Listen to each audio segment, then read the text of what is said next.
He is one of the world's top political artists, and while his identity remains a secret, the work of Banksy definitely is not. He continues to captivate audiences around the world.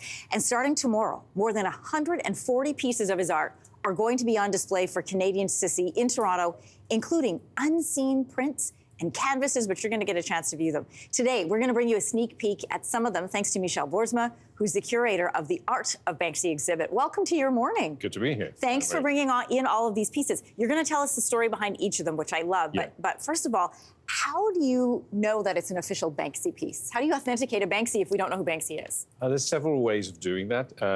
Banksy sells art to collectors, and they come with a COA. And then some art is being authenticated by Banksy's office afterwards. Okay. And then you have also sources who know, like that piece is from a former girlfriend of Banksy, and it's a Valentine's Day gift, and it's Flower Thrower, but it's 7 years before Banksy makes the flower thrower you and I know. And it's this little piece, and on the back of it, he did a personal message to her. And when you know the girlfriend and you know the friends of Banksy, you can check out, is this legit, and all of that. And can I just say something, Michelle? It's yeah. a bit aggressive for a Valentine. Like, what exactly was he trying to say? There's a whole story behind this. Right? Like, normally he'd like be bringing his flowers. And I say, looks like he's trying to check them at her. The text on the back, the original text on the back was, I fancy you.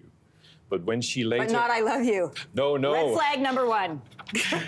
and a big question mark. But yeah. then when she gave it to Banksy years later for a certificate, yeah.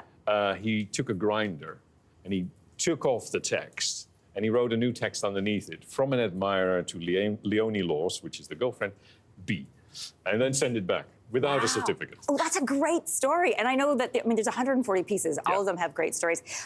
Rarely do we see, however, like a statue like this. We're used to the art. Yeah. Tell us the story behind this. We have a lot of statues in the exhibition because people don't know that Banksy creates them. So we have them from the Waldorf Hotel.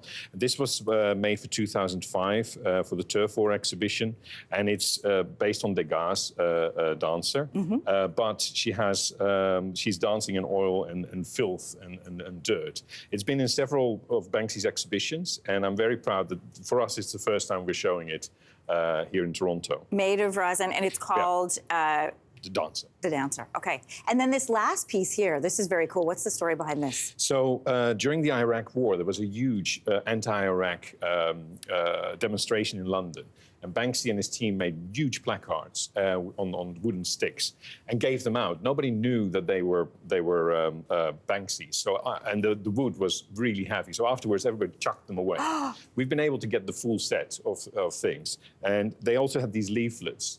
And these were given away and destroyed because people didn't know. They were leaflets. Yeah, they were leaflets. And luckily, we've got one on display. So we have the full set and the story behind that demonstration. How long have you been such a big fan, Michelle? Because I can tell you love telling the stories. There's a lot of stories in Banksy land. Yeah. I've been working now for 8 years, and we've been touring it globally to 16 cities around the world. Yeah. And we're the only exhibition with only authenticated art. No replicas, no walls. Everything is art that either been given to friends and family, yeah. Or to collectors, and then sold to collectors. What a treat for the people of Toronto and for Canada overall if you're visiting the city. You know, one of our producers was able to get a sneak peek yes. of the unboxing of Lennon on Skates. It's a piece that's also going to be on display.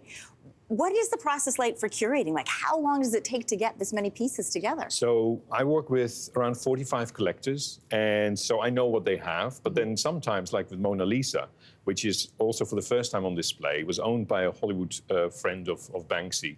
And he sold it last year to, luckily, one of our collectors. So I get a WhatsApp. Oh, really? Oh, yes, like, I have the Mona Lisa. I'm like, what? And the art world did not know that this work existed. Yeah. And so last year we put it in London for the first time, and everybody's like, what? And it has the certification. Yeah. And that's how you get these gems. These collectors just keep on collecting. This is so much fun because there's a lot of history and stories as well. Michelle, thanks for being here. You can check out the Art of Banksy at Lighthouse Art Space in Toronto. It will start tomorrow. You should check it out. Hey, thanks for watching. If you liked this, be sure to subscribe here, or you can check out more Your Morning videos right here.